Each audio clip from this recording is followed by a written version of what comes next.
IVM.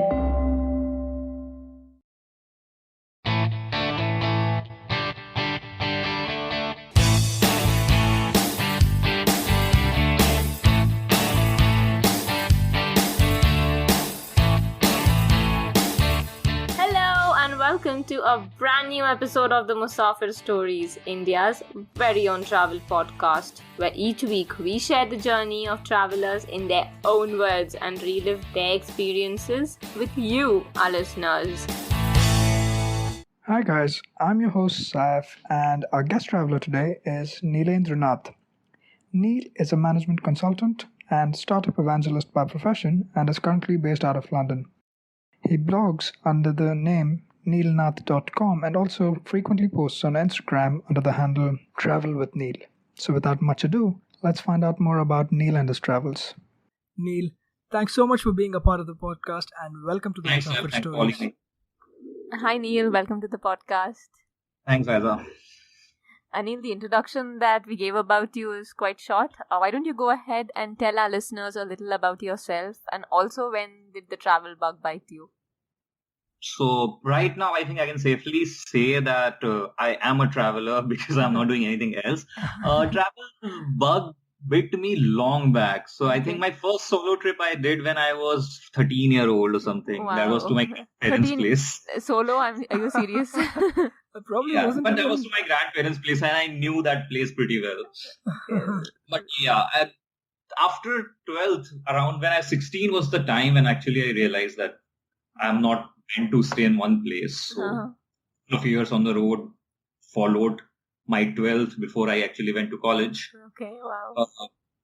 I did not go all crazy on that, and I did go back to college. I education and everything. In fact, I ended up working also in corporate, but for most part of it, I have been jumping jobs and mostly been a startup person. Okay.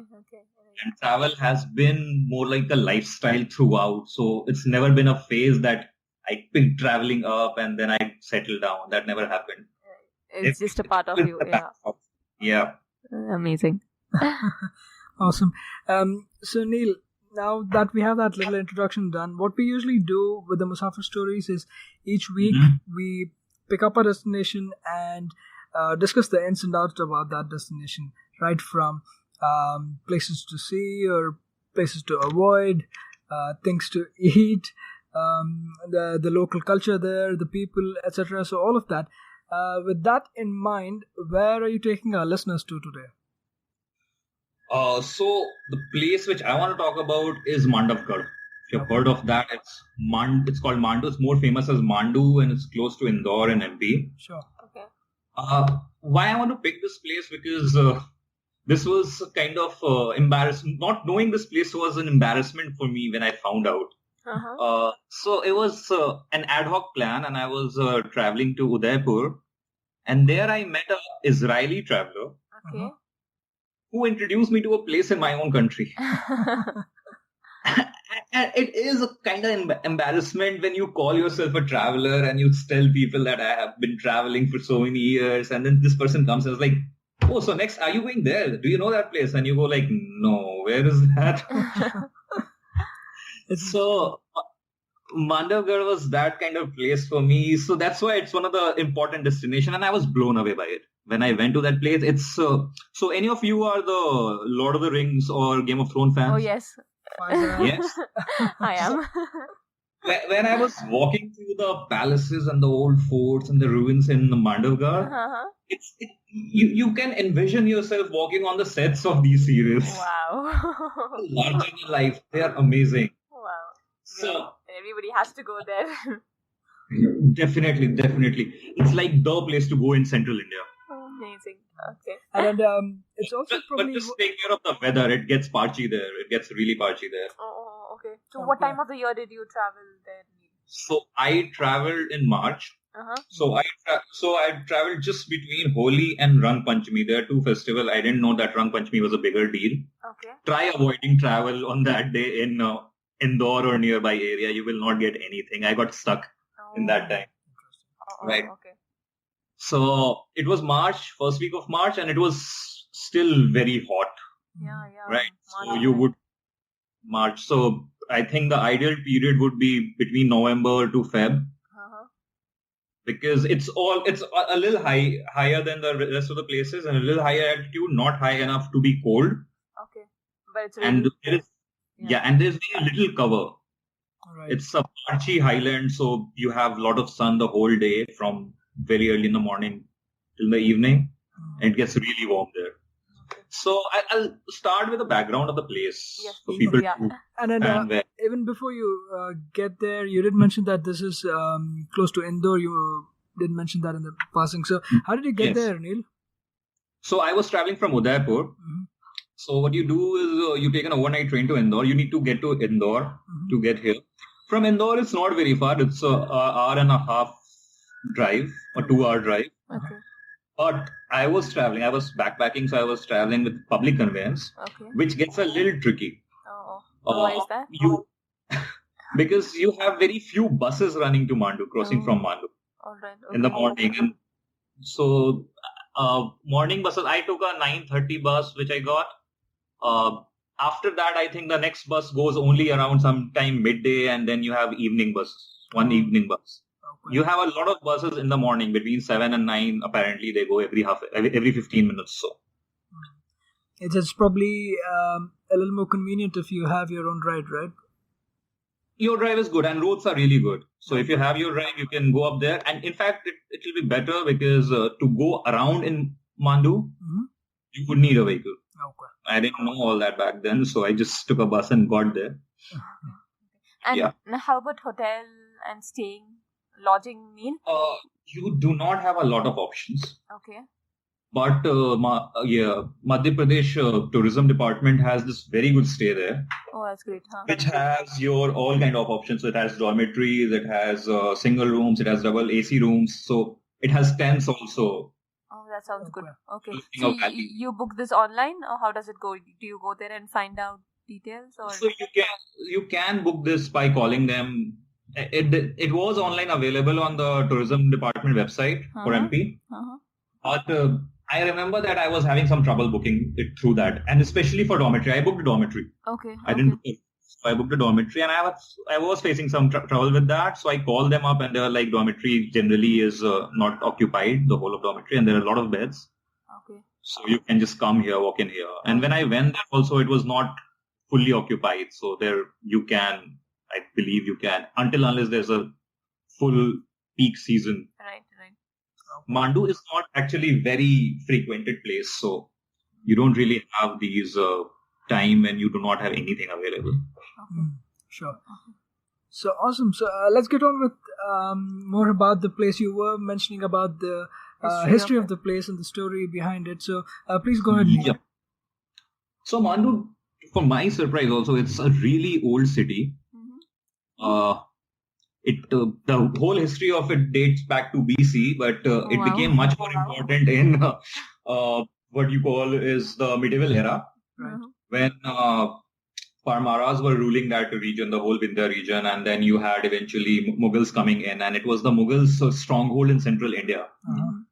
The most famous story about this place are two, one of war and one is a love story. Oh, wow, okay. Sounds interesting. That's a nice backdrop. Yeah. So the love story is between Baj Bahadur and Rani Roopmati. Okay. And how the legend goes is that Adam Khan was one of the Akbar's general. Yeah. Okay. He had an eye on Rani Roopmati, and so he went and attacked. Oh my God, she must be really beautiful. She was supposed to be really beautiful. She had her own palace where she would stand and people would gather around to just have a look at her. Oh my So God, she's beautiful. very beautiful. And there are a lot of love legends around Baj Bahadur's story and Roopmati's story. And so the war happened because of that. It's a lot like if you have heard of Alauddin Khilji and Rani Padmavati's story. Yeah, I think there's a movie coming out about that as well. There's a movie coming out. So the background of this story is also very similar. It's just that in this case, your Baj Bahadur was also an ally of Akbar, and Akbar did not approve of Adam Khan doing this and going behind his own people. But he did defeat Baj Bahadur, and the story ends in a tragedy where Oh. Roopmati flung herself off the palace, Oh my and God. Baj Bahadur had to flee the city, and then it fell. After that, the city never really came back to what The it glory, was in. yeah. Yeah, it Raj never Bahadur's happened. period, right? Yeah. Oh, that's sad. Yeah. So it ends in a sad thing, but so see about the place. Mhm. There are a lot of forts, right? And when we talk about forts in India, we typically think about the Red Fort, Agra Fort, and then Rajasthan. We talk about Udaipur. Think about Udaipur. Yeah. This essentially is also a fortified city. Okay. But the stark difference between this and all the other forts which comes to our normal psyche is that they're all still living fort. You have either a lot of tourists going in there or you have lots of shop in there. Right. This place stands desolated. Nobody goes there. There's no one in that area where these forts are or these palaces are. Oh, okay. So 3 days, I went there for 3 days. Mhm. And I reached about afternoon the first day. Okay. And so there are essentially two parts of the town where you need to go to. So one part is very close to. So one part has Hindola Mahal. There are a couple of places. Hindola Mahal you have, and then you have there are shops, old shops which are constructed there. So that's there. Okay. So they form kind of one group of all your structures and fort buildings, and then there is another group of palaces and fortified city. They are kind of 4 to 5 kilometers separate from each other. Okay. So it's this more like a complex, I guess, right? Yeah, sort of. So this Madhya Pradesh tourist department, their guest house is closer to one of these two complexes. Okay.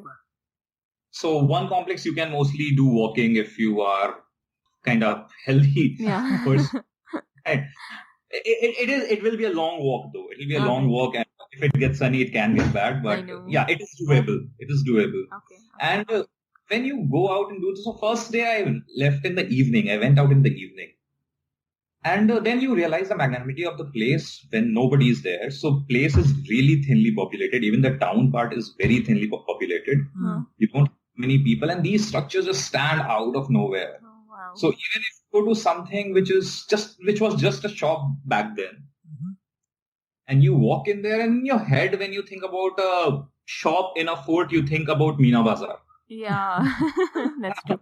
And I was picturizing something like that. Walk into a place, and if I have to give you an apt comparison, it's Harrenhal. Yeah, and the way it's written is just on the wall. It says "Kisi ki dukaan," some sarai, and you read that, and you're like, really, this huge structure. So all these structures are out of the places. If you look at the picture, these places are amazingly big. You have so let's start. Let me map it through. Okay. Yes, So when you get out of the guest house, Madhya Pradesh Tourism Development Guest House, you start walking towards the right, and you can go straight to the edge of the city, the old city. Okay. So you have these really big gates there, which was the gate of the old Mandavgad city. And because they're built on hill, right? The city is on the hill, and steps come from the bottom. So you get the whole idea of how huge they are. When we stand outside, say, Red Fort or Agra Fort, the street starts from the middle of a city. Right. You have a lot of people, a lot of crowd there. Here, when you stand there, there's no one for a very long distance. I mean, you stand on top of that hill and you cannot see anyone for as far as you can see. That sounds quite scary also for like people traveling all alone. Actually, I had just walked out in the first evening, and after half an hour, 45 minutes, I was a little, spooked out. Yeah, I know. couldn't see a single living soul, not even a stray dog. Oh my God. But I guess that also kind of adds to the experience, right? You can kind of picture how these structures were back in the heyday. True. And you realize the real size of them when it's all vacant. That's true. I mean, listening to your story, it's quite scary. You standing there at those huge gates, nobody all around. These places have 12 darwazas, right? Oh. That's The city has 12 darwazas and they're huge. Yes, they're really big. Okay. So they were all meant for armies to walk in and for elephants to walk in, and those are huge steps cut in the mountain. It's like 10 steps for one. You walk 10 steps to cover through the one step. That's the width of the step. Oh God. Okay. So it's for the palkis and for armies to walk in, for the horses to walk in. So they're really big and you have nobody living there. Okay. So you do not have things encroaching on that. So it's all in its glory. That's true. Next two structures which are very close to that place. There's something called Hathi Mahal and stuff, but it's mostly in ruins. You just have walls and stuff. Two structures which are really intact are the Hindola Mahal and Jahaz Mahal. Okay. Jahaz Mahal is the structure, if you search Mandu or Mandavgad, Jahaz Mahal is the structure which shows everywhere, that picture. And that's pretty much like a palace. It's called Jahaz Mahal because it's shaped like a ship. Okay. Yeah, So I also read that it has a couple of beautiful artificial lakes on the sides, right? And it kind of gives that feeling of a Jahaz. Whole region behind this Jahaj Mahal is a big lake. Okay. And they had a smaller pond and garden lake in front of it. Okay. So the story is that it was called Jahaj Mahal because if you look from the far, you will see water everywhere. And the palace will jut out from there, Okay. from the water. Before, just next to your Jahaj Mahal, there's this another broken palace now, which is called Hindola Mahal. Okay. So it's called so because it's like a swing. And the inclination, there's an angle to the side walls. Okay. So it was a huge architectural feat at that time to construct something like that. Right. To construct walls at an angle to look like a swing in its way. Okay, so when you look at it from outside, it looks like it's inclined. How does it look? Sloped walls, I guess. So, right? Yeah, sloped walls. But then how does the overall appearance look? It's like when you are on a swing and a swing is moving and you see a swing in the half the movement. So it looks like the whole structure is alive and in some sort of motion. You have caught it in some sort of motion. Right. I think the best description for this would be to go check out your blog to all our listeners and to even check your Instagram post. Yes, in fact, blog and Facebook, I have a lot of pictures from these places. So I'd clicked so many pictures that I had to put 3 albums, and that was town, which is I don't know. The whole thing is within a 5 square kilometer area. Oh Lord. And I had to put 3 albums for that place. Oh, amazing. Yeah, some beautiful pictures. We'll definitely link those in the show notes so all our listeners can go check those out as well. But yeah, go on. Jahaz Mahal, you were mentioning that it's set in between these two beautiful lakes. Yes. But I also read that initially when this was made, was this Jahaz Mahal that it was mostly for women? I read that somewhere. Is that true, or this is from Baz Bahadur's time, right, Neel? The Jahaz Mahal actually predates Baz Bahadur. Oh, okay.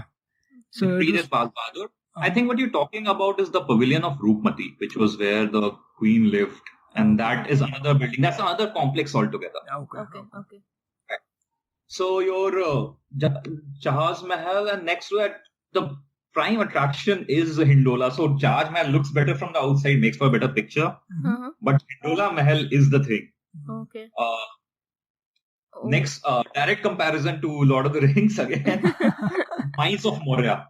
Oh, okay. So Hindola Mahal, when you look from the top, it just looks like one floor thing, okay, flattened. Okay. At the ground floor. But most of the palace is subterranean.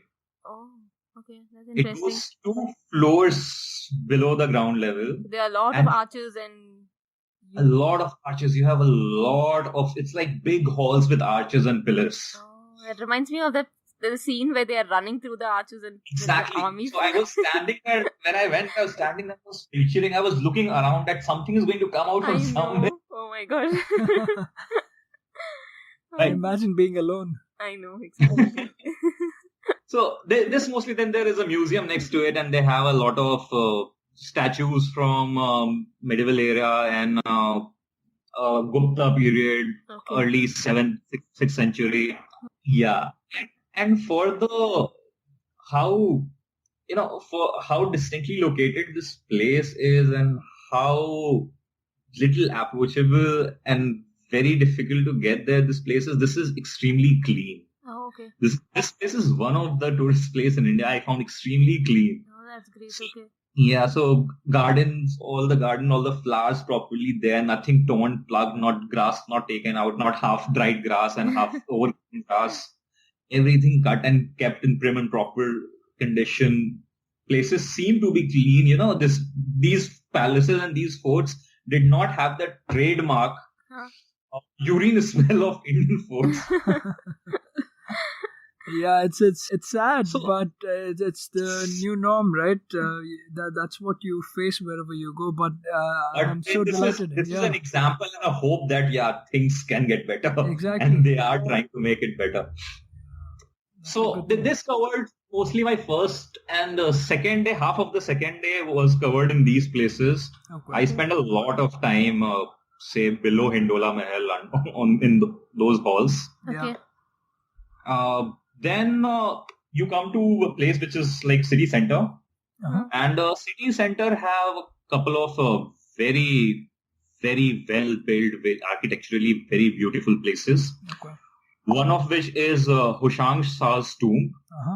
I think not a lot of people are aware that this tomb is supposedly was the inspiration for Taj Mahal. Yeah, I read this too. And it's apparently one of the first marble structures built in India as well, right? Mm-hmm. Yeah. One of the first. And the architects of Taj Mahal actually visited this. They went there, they saw this, and they came back and then they designed Taj Mahal. So they did, if not completely, this thing did carry some influence. Yeah. Right. It is also very similar. If you see, there's a big dome in the between and there are 4 domes. So instead of separate minaret, the structure has 4 small domes, part of the main construction body. And in Taj Mahal, they've just pulled that out as a minaret. Right. And then obviously Taj Mahal has better artwork on top of it. But in the whole backdrop, this place is extremely beautiful, that tomb. Okay, and how good, is this well kept as well, Neel? Very, very well kept. Okay. So this tomb is next to, I think, Jami Masjid. It's part of the Jami Masjid structure. All right. Okay. Oh, that's good. Because we hear all these stories about Taj Mahal becoming yellow and the marble turning yellow because of the pollution. But I think since these areas are not much polluted, it's saving the marble and the whiteness, I suppose. It's definitely not as big as the Taj, but there's that charm and that grandeur to it, right? It looks really beautiful, that white marble. And how the setup is, so you walk through the Jami Masjid, you go in, it's the backyard of the Jami Masjid. And you walk through it, and all around it, just like Taj Mahal, you have these corridors. Really long corridors. I remember it was called something like Hazari Darwaza or something like that. Okay. Because apparently there are 1,000 pillars in that corridor. Right? Yeah. And that makes for an amazing sight. So when you stand out and look at the whole structure together, it looks very beautiful. Wow. And the contrast with the red sandstone behind and the white marble in the front. So in explanation, I think more I'm saying this, more I'm feeling that I'm explaining Taj Mahal only. White marble corridors around, structure in the between too. Yeah, but it's absolutely true. I can vouch for that. Listeners should, as I said, I'm being repetitive, but you have to check out the pictures that Neel has posted. There's some beautiful and very symmetric pictures as well, right? It's beautiful pillars and arches. And in most of these structures that Neel has been mentioning, be it the Hindola Mahal or the Jami Masjid in this case. Right opposite Jami Masjid, there is another structure. Now, there is a lot of confusion about what it was. It's the Darya Khan's tomb complex. So it was a madrasa back then. Okay. It was also said Mahmud Khalji's tomb. Okay. But there are, so it's a very it must have been a very well built structure before. Now what you have is just a flight of stairs, and on top of that you have few tombs, and there's a structure below which you probably had served as a school back then, but it's now closed. You cannot go inside that. Okay. This place, it's not called so, but this place has an echo effect. If you stand it and shout out. There is a eco point. There's a separate eco point, and there are a couple of caves which are for the people who want to go a little off-roading and walk into the forest. But this also serves as eco point when you're on the top of it. And these two things, this tomb complex and Jami Masjid, are right at the center of the city. Okay. That's where you have your restaurant, dhaba. There are no fancy restaurant there except for the tourist department guest house. Okay. But there is this one. There are two dhabas in the city center, and they serve really good food. Oh, good.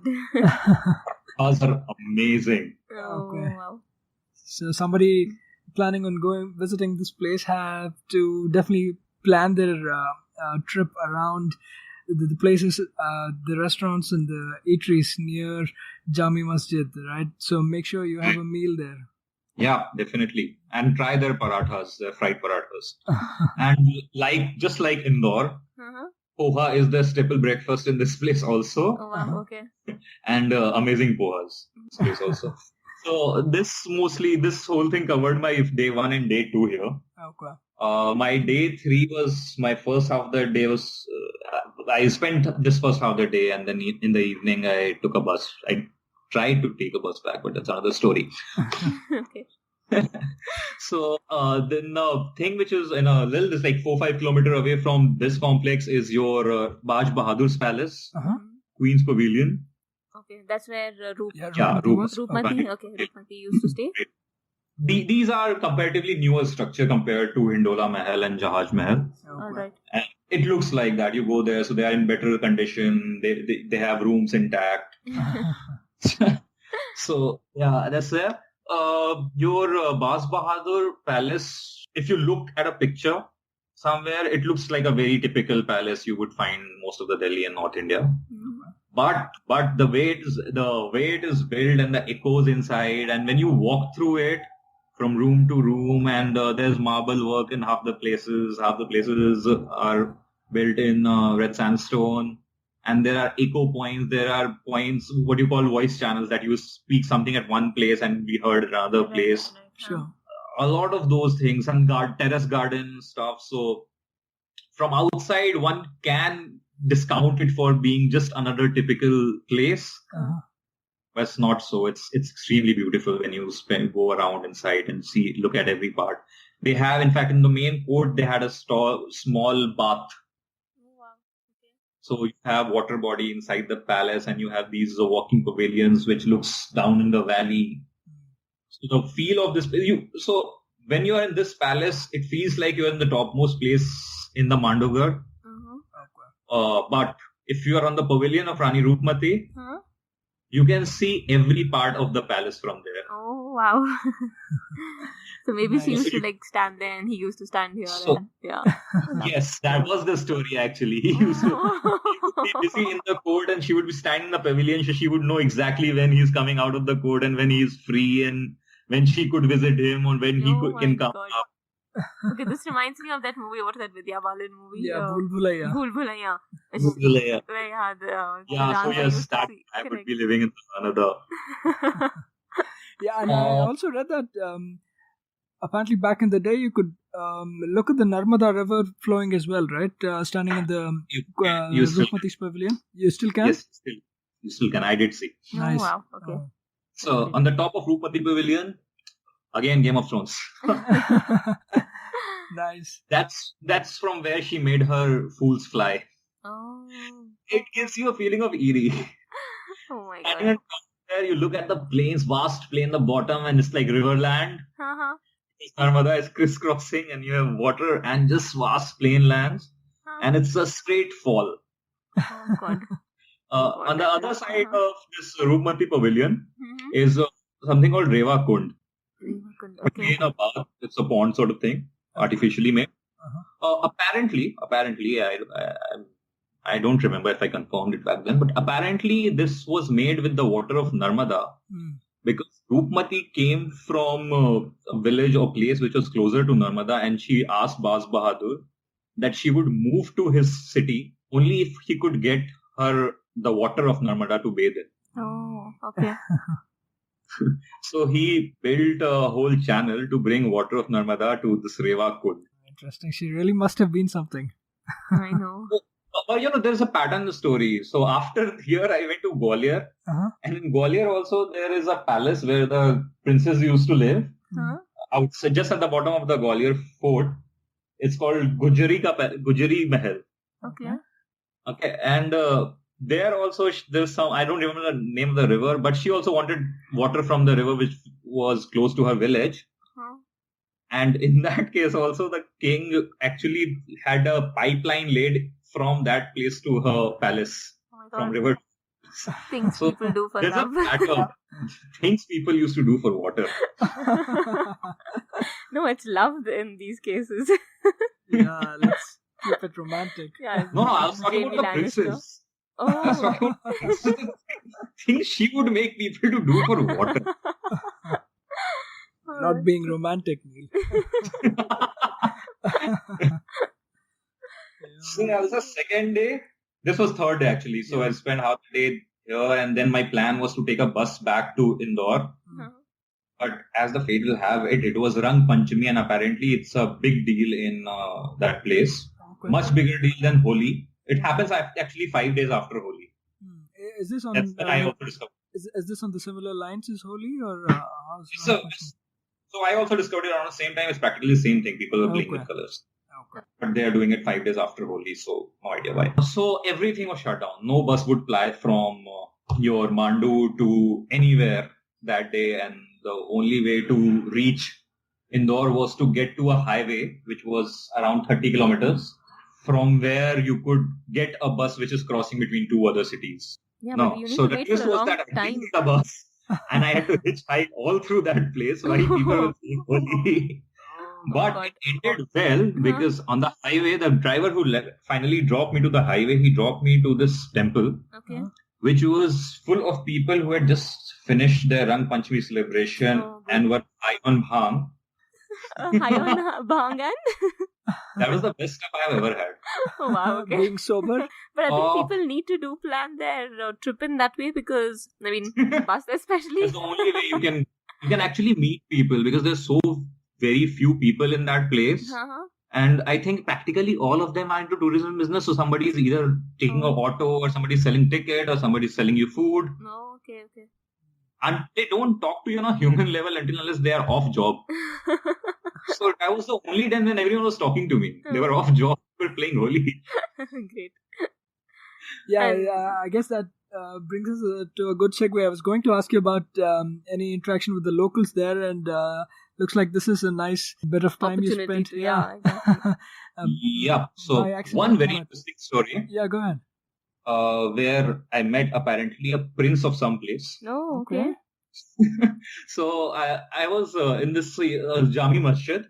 So I was in Jami Masjid. There's this group of 8-10 people, all men. Okay.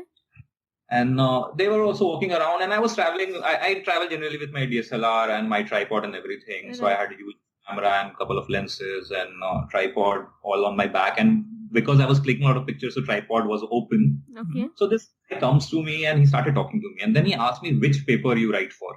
Okay. I was like, no, I don't write for any paper or anything. Pictures. And he did not believe me. He asked me to click their picture. I clicked a couple of pictures and he kept asking me, when will it come out? Where will it come? Which newspaper will it come on? Will it come on TV? You must have just told him my newspaper is online. Go check my Instagram post. Finally, I put a blog and you will have pictures there. Yeah. Right? So this guy is like, fine. So how we see it? I was like, you can go on internet. This is the link and blah. I can mail you the link. Right. So he was like, fine, good. So I was like, then give me an email address. I don't think he did. One person in his village had it. Oh. So these guys called someone back in the village who went and got hold of that guy. And then they got the email address. And then they gave me email address. And by the end of that day, so this was my second day, evening. Right? By the end of the evening, and then they would not leave me alone. So I was practically walking around with them, talking up to, and I had read a bit about, so I was telling them about the place. So I was kind of their guide. And you were playing the Israeli. And by the end of the day, I sort of gave in. I was like, yeah, fine, I'll tell you wherever it comes out. I will mail you. I have your email address. I'll mail you when it comes. Wherever I'll send you a cutting, a post. I thought that it was over, but no. Next day, I get into Baz Bahadur Palace and the whole bunch is there. Oh Lord. And then they are again like, I have so many pictures of them that even after rejecting a lot of those, I didn't want to put people pictures. It's a solo trip and I want to put place picture. And this was not an interaction where I was going and asking locals about the place, right? These people as useless about the place as I was there. They didn't want me. So I didn't want to, but even after rejecting a lot of pictures, I had to actually in my albums put their picture because Jami Masjid and Darya Khan's tomb, they were there in all pictures. They wouldn't let me single picture. So next they meet me in Baz Bahadur Palace, and then I was talking to them, and this one guy walks up to me and he was like, I'm also a prince. Okay. I was like, okay, and then he was like, he named some place in north of MP. I was like, I'm prince of that place. Oh, okay. And my father died three years ago, and the coronation is waiting, so I'll soon be going to a king. Oh. I was like, okay, and how this? Then I was intrigued. I was like, how this works? So Welcome to the democratic India. You? Yeah, who will coronate you? I mean, assuming yourself because you belong to royal family, you assume yourself to be prince and king. Fine, but saying a coronation and then I started asking me. This guy he didn't look like a prince or king. I mean, my basic assumption that if somebody's prince or king will at least have the kind of lifestyle where they go and get educated. That's true. At least like a basic education. This guy was a distant learning BCom student. Oh God, okay. Who by the end from Baj Bahadur Palace to Rani Roopmati Pavilion came from introducing himself as a prince to asking for a job. Are you sure this wasn't after the Bhang effect? Yeah. I think, yeah. So before there are a very funny bunch of people where the Bhang thing happened, and there was this one guy there who was Baba who opened his heart to me. That how he hated being Baba. So while waiting for the bus, eventually everyone who had come to celebrate Holi there, they left, and then there's two people. One is the Baba who lives in that temple, and this another one guy who had passed out and just lying there. Just left, and I was there waiting for my bus to come, which took its own sweet time. And this Baba starts telling me that I feel so bad. People come to ask me for boons and stuff, and they think I can do something for them, and I feel so bad doing all this because I can't do anything for myself also. I ran away, and when he started opening up, it was nice. Yeah. It's a new experience. So like, okay, there's this person who most people would consider a con, but is having a real human moment, and he's talking about. After first 5 minutes, when you are also slightly high, I was like, okay, bro. Fine. Heard it. Can't do anything about it. I heard it. In the whole of the experience, I never wanted my bus to come soon so badly. Oh, God. I opened up and I was, after first 15 minutes, I was like, yeah, now the story is getting repetitive. I know you ran away from your place and you didn't want the responsibility of family and stuff, and then you couldn't do anything. And then you are here and you just live on arms and you feel bad about it. I get it. Right. Empathy gave him an annoyance. But he wasn't there in the bus along with you. No. It's temple. He's probably expecting some arms out of you. Yeah. He was eating my food. We were sharing food, so and I was sharing his bhang. So yeah. We broke breads together. Yeah. In a literal sense. Yeah, it's literally wine and bread. Yeah, that's true. Where did this trip take you to after day 3? Neel, were you headed out? So day 3, I got back. Yeah, so next thing I was going back to Delhi, but I had a day left, so I just made a stop over in Gwalior. Okay. But that was a very short, so I reached in the morning and a train in the evening, so I just spent a day around in Gwalior Fort. But it's one of the memorable trip. There's a lot of things to do beyond your palaces and forts. So this place, it's a little high up than the rest of the places. So you have these beautiful waterfalls and valleys. Oh, wow. There. They generally dry up in peak summer season, I've been told. But otherwise, you still have some water and a good place to trek around. Okay. So that's why behind this MP tourism guest house also has these tents which right. focus towards the valley side. So it's very nice view. The place is very quiet because very few people living there. Right. So evening, it's a good place to sit out and enjoy the evening, feel the silence sort of place. And in terms of tour guides and everything, is there that facility available, Neel? Yes, in fact, you have the government approved tour guides for these places, and they're pretty low price. So you have most of these places have entry ticket around $5 or $10. Okay. Generally, they don't have change, so it's suggested to carry change. Okay, that's a nice tip. Yeah, given that not many visitors as well, right? It's 5 rupees in a lot of places, and they don't have any change. They're like, "Nahi, 5 rupees." Lord. Okay.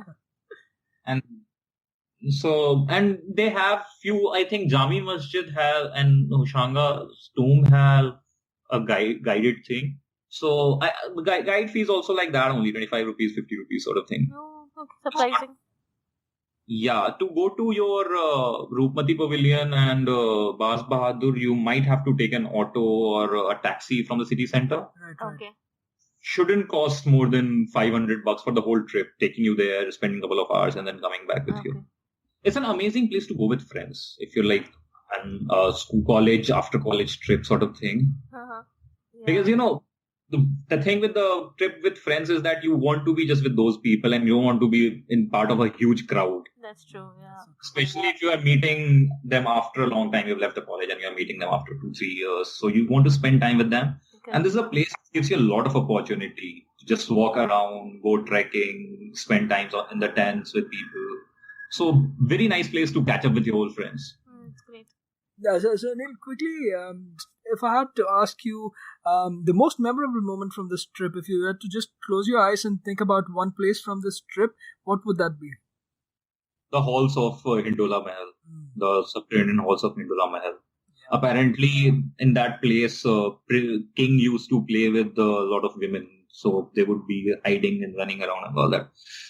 Scoop, little weird. I'm saying that out loud. Yeah. But yeah, as you mentioned, it is one of the beautiful sites of Mandu as well, with the beautiful arches and the symmetry about them. Yes. And it's a nice mixture of the architecture as well, right? Mughal really? To Hindu architecture as well. Constructions and Mughal construction later on, and marble thing also. Then you have huge pavilions. You have palaces designed for war. So yeah. Yeah, it's a beautiful site indeed. That was a really nice trip back in time and back into the annals of history that you've taken us to on Neel. So thanks a bunch for that. Tell our listeners how one can follow your work. You can follow me on Instagram. That's where I'm very frequent. I put typically everything, and that typically keeps everyone updated where I am, because I'm putting every place. Sure. I am a little lazy. In fact, I'm very lazy. So my blog posts take a lot of time, sometimes even 6 months to come out from the time I've traveled someplace. So that's there. Otherwise, if you Google travel with Neel, and you will have at least 2 things which will be regularly updated: my Insta profile and my Facebook page. Okay. Both of which is with the extension Travel with Neel. We'll include all of these handles to the different social media platforms in the show notes section as well, for the reference of our listeners. But yeah, the easiest way to access Neel's work and keep up to date with his work would be his Instagram handle at Travel with Neel. Neel, thank you so much for being such a wonderful guide for us and taking us back to this time in history where love and war and tragedy, there was a beautiful confluence of all of this, and it happens to be in Mandu. And there is magic and mystery also, if you dig a little. That was also happening there. So it's the perfect place for all kind of Bollywood mystery stories. Awesome, and thank you for all the beautiful GOT and Lord of the Rings references as well, and making this an episode all the more enjoyable. We look forward to listening more from you in the future and reading more from your blog as well as your Instagram handle. For our listeners, Neil also does a lot of traveling abroad, so do keep in touch with his Insta handle to follow his work and follow But yeah, if somebody wants to travel Europe, I have been to almost everywhere in Europe, so I'll be happy to help with anything I can. That's sweet. Thank you so much. Yep. So much, Neil. You've been a wonderful guide. Thanks a lot. Thank you, sir. Thank you, Faisal. That was yet another great episode of the Musafir Stories. If you guys like the show, please subscribe to us on iTunes, Audioboom, Stitcher, Pocket Radio, or any other podcasting app that's available on iOS or Android. You could also follow us on Facebook, Twitter, and Instagram. We go by the handle The Musafir Stories. Or, if it suits you, you could email us at themusafirstories@gmail.com and visit our website www.themusafirstories.com for more information. All of these links will be made available in the show notes section of the podcast. So here's to more traveling, sharing, and inspiring. Stay tuned for our next episode. Until then, happy travels and goodbye.